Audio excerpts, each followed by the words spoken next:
The time for campaign in our party has not come.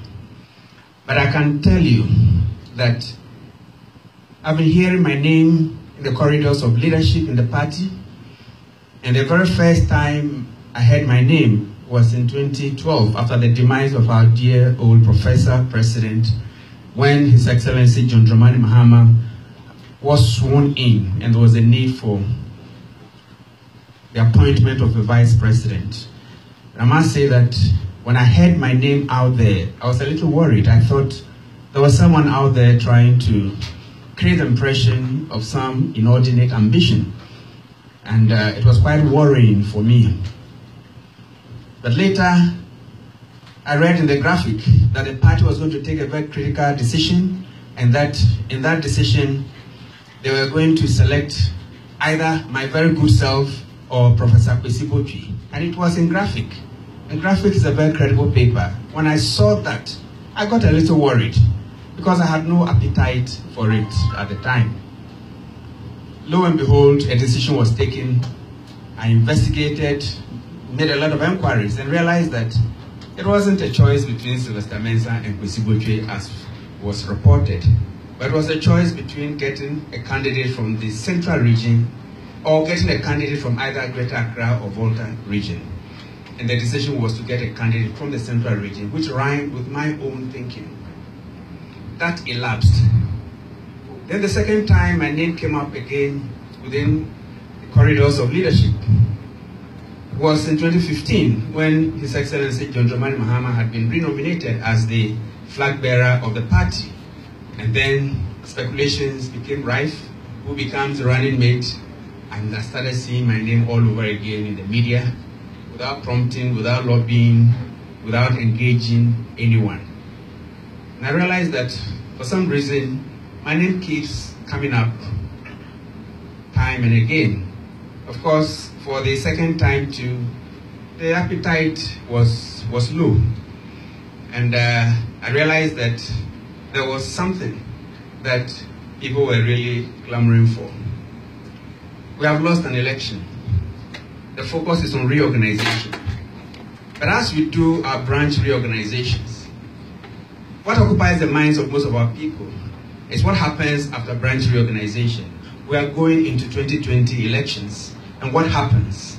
Who is going to lead? It is impossible to divorce the two, because theoretically one can instruct, this is not the time for this. But in practical terms, that is what appears to be engaging the minds of a number of people.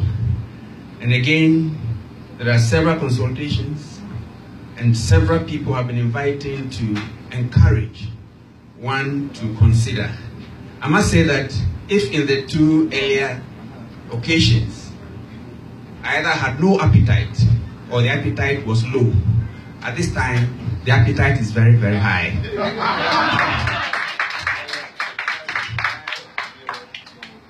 I must also say that there are a few calls that I heard from a couple of people in the US, and when they heard I was coming, they wanted to understand what really happened when I was Chief Executive of the Health Insurance Authority and the public investigations that was carried out. As a matter of fact, after the 2015, early 2016 speculations about who becomes the running mate and a host of others, of course, it appeared that a number of conspiracy theories came up. That, oh, Sylvester Mensah is getting too popular.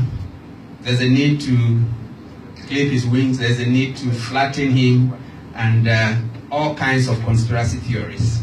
But let me say that, as far as I'm concerned, it was a legitimate investigation. Government has a right, it's within the remit of government to undertake investigations. And of course, perhaps there had been some whistleblower somewhere who thought there was something wrong somewhere, and government took it up to investigate. I think that it was in the right direction. Investigations were conducted. It was very, very public.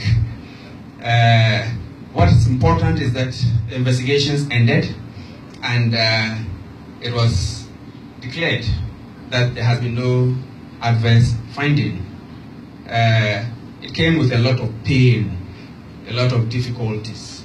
But I must say that I'm very happy today that I'm one of the very few people within the party and perhaps in government who has gone through the scrutiny of our lead investigative body and has come out unscratched. What it means is that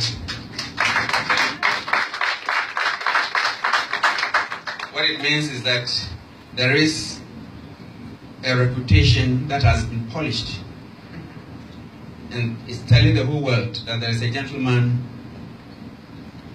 who has been diligent and who has handled public office with dignity.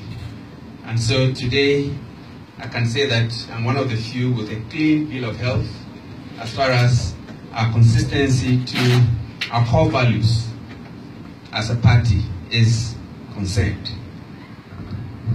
Going forward into the future, we have lost an election that we thought we could win. Honorable Kofiato has said everything that I would have said, because that was one of the issues that I was being asked to talk on. He has said everything. But one thing that we need to guide us into the future is that the whole concept of Father for All as a party can no longer stand within our party.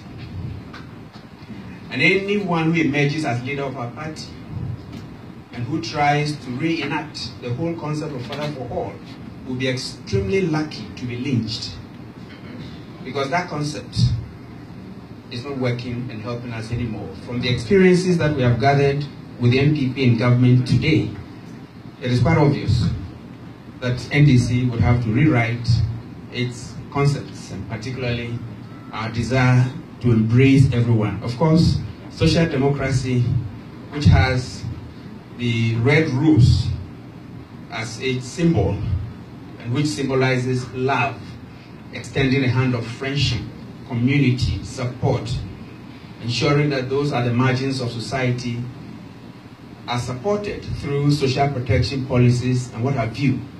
Our ideology of social democracy is what moves us to stretch our hands to everyone. And so the concept of Father for All was consistent with our core values and with our political philosophy. But with the experiences that we have gone through,